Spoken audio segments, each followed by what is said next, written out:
Hi friends, എല്ലാവർക്കും നമസ്കാരം. എല്ലാവർക്കും നമ്മുടെ സ്വീറ്റിലേക്ക് സ്വാഗതം. അപ്പോൾ ഞാനിന്ന് ഉണ്ടാക്കാൻ വേണ്ടി പോകുന്നത് ഒരു അടിപൊളി വെയിറ്റ് ലോസിന് നമ്മൾ യൂസ് ചെയ്യുന്ന ദോശയാണ്, ഉപയോഗിക്കുന്ന ദോശ. ഞാൻ എൻ്റെ വെയിറ്റ് ലോസിൽ ഫുഡുകളിൽ ഉൾപ്പെടുത്താറുള്ള ഒരു ദോശയാണ് ഞാൻ ഉണ്ടാക്കാൻ വേണ്ടി പോകുന്നത്. നല്ല പയറുവർഗ്ഗങ്ങളൊക്കെ ചേർത്ത് കടല, വെള്ളക്കടല, മുതിര, ഉഴുന്ന്, അങ്ങനെയുള്ള പരിപ്പുകൾ അങ്ങനത്തെയൊക്കെ ചേർത്തിട്ടുള്ള ഒരു ദോശയാണ്. നല്ല ഹെൽത്തി ആയിട്ടുള്ള ദോശ ഉണ്ടാക്കാൻ വേണ്ടി പോവുകയാണ്. അപ്പോൾ കണ്ടു നോക്കൂ, കണ്ടിട്ട് അഭിപ്രായം പറയൂ.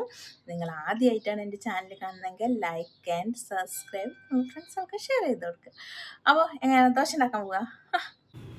നമ്മുടെ ദോശ ഉണ്ടാക്കാൻ വേണ്ടിയിട്ടുള്ള പയറുവർഗ്ഗങ്ങളാണ് ഞാൻ എടുത്തു വയ്ക്കുന്നത്. ബ്ലാക്ക് ഉഴുന്ന്, കറുത്ത ഉഴുന്നുണ്ടല്ലോ, അത് ഈ ചെറിയ സ്പൂണ്. പിന്നെ മുതിര എടുത്ത് വെച്ചിട്ടുണ്ട്. പിന്നെ നമ്മുടെ രാജ്മയുടെ പയറെടുത്ത് വെച്ചിട്ടുണ്ട്. രാജ്മ ഇതല്ലേ ചവലുണ്ടാക്കില്ലേ, അതിൻ്റെ പയർ. അതുപോലെ ചെറുപയർ, അതുപോലെ തന്നെ ഇതിന് കിഡ്നി ബീൻസും കൂടി പറയൂ കേട്ടോ രാജ്മയുടേതിന്. അതുപോലെ ബ്ലാക്ക് ചന, അതായത് നമ്മൾ കറുത്ത കടല. പിന്നെ എടുത്ത് വയ്ക്കുന്നത് വെള്ളക്കടല. ഒക്കെ ഈ ചെറിയ സ്പൂണിലാണ് ഞാൻ എടുത്ത് വയ്ക്കുന്നത്. പിന്നെ രാഗി, അതും ഒരു സ്പൂണ്. പിന്നെ നമ്മുടെ മൺപയറില്ലേ, പയർ മൺപയർ എന്ന് പറയും, അത്. സോയ എടുത്ത് വെച്ചിട്ടുണ്ട്. അതിനുശേഷം ഞാൻ എടുത്ത് വയ്ക്കാൻ വേണ്ടി പോകുന്നത് ചെറുപയർ പരിപ്പാണ്, അതും ഒരു സ്പൂൺ എടുത്ത് വെച്ച്. പിന്നെ അടുത്തത് ഞാൻ കടലപ്പരിപ്പാണ് എടുത്ത് വെച്ചിരിക്കുന്നത്. അത് കഴിഞ്ഞിട്ടുണ്ടെങ്കിൽ നമ്മുടെ ഓറഞ്ച് കളറിലുള്ള തുവരപ്പരിപ്പ്, അത് ഭയങ്കര ഹെൽത്തിന് നല്ല ഇതാട്ടോ, ഫേസിനും ഒക്കെ നല്ലതാണ്, സ്കിന്നിനൊക്കെ. പിന്നെ എടുത്തു വയ്ക്കുന്നത് ഈ കിഡ്നി ബീൻസ് എന്ന് പറയുന്നത് രാജ്മയുടെ തന്നെ 2 തരം രാജ്മ ഉണ്ട്.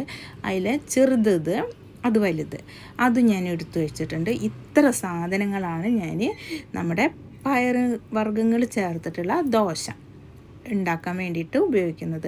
നിങ്ങൾ കൂടുതൽ ഉണ്ടാക്കണമെങ്കിൽ ഈ അളവുകളൊക്കെ കൂട്ടുക. ഇത് 2 ആൾക്ക് കഴിക്കാനുള്ള ദോശ ഉണ്ടാവും കേട്ടോ. ഇത് ഞാൻ നന്നായി കഴുകി വെള്ളത്തിൽ തലേദിവസം തന്നെ കുതിരാൻ വേണ്ടി വെക്കും.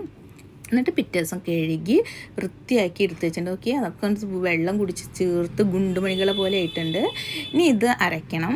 ഇതിലേക്ക് ഞാൻ പച്ചമുളക്, ഇഞ്ചി, ജീരകം, വെളുത്തുള്ളി, മല്ലിച്ചപ്പ്, നമ്മുടെ ഒനിയൻ, അതായത് ചെറിയ ഉള്ളി, അതും ചേർത്ത് നന്നായി പേസ്റ്റ് രൂപത്തിൽ അരച്ച്. പിന്നെ ഒരു ദോശ തവ വെച്ചിട്ട് അതിലേക്ക് ചൂടായി കഴിഞ്ഞാൽ അതിലേക്ക് ഒരു കയ്യിലെടുത്ത് ഒഴിച്ച് നന്നായിട്ട് ദോശ ചിറ്റിച്ച് എടുക്കണം. ഇതിലേക്ക് നെയ്യോ ബട്ടറോ നിങ്ങൾക്ക് ഇഷ്ടമുള്ളത് ചേർത്തിട്ട് ചുട്ടെടുക്കുക. ഞാൻ നെയ്യാണ് ഇവിടെ എടുക്കുന്നത്. നല്ല ഒരിത്തിരി നെയ്യെടുത്ത് ഇതിൻ്റെ ദോശയുടെ മീതെ നന്നായിട്ട് അപ്ലൈ ചെയ്ത് നന്നായി മൂത്ത് വന്നിട്ട് അത് ഞാൻ എടുക്കാൻ വേണ്ടി പോവുകയാണ്. മറിച്ചിട്ട് നമ്മളൊരു ഭാഗം ഇങ്ങനെ ഇതാക്കിയിട്ട് എടുക്കണം. ഒന്ന് അടി പിടിച്ചിട്ടുണ്ട്, സോറി, കുഴപ്പമില്ല, കരിഞ്ഞിട്ടൊന്നുമില്ല. പക്ഷേ അങ്ങനെ ആയതാണ് അതിൻ്റെ അടുത്ത് ഇത് പോയ കാരണം. പക്ഷെ നോക്കി 5 ദോശ കിട്ടിയിട്ടുണ്ട്. നല്ല ടേസ്റ്റുള്ള ദോശയാണ്. അപ്പോൾ എല്ലാവരും ഉണ്ടാക്കി നോക്കണം കേട്ടോ.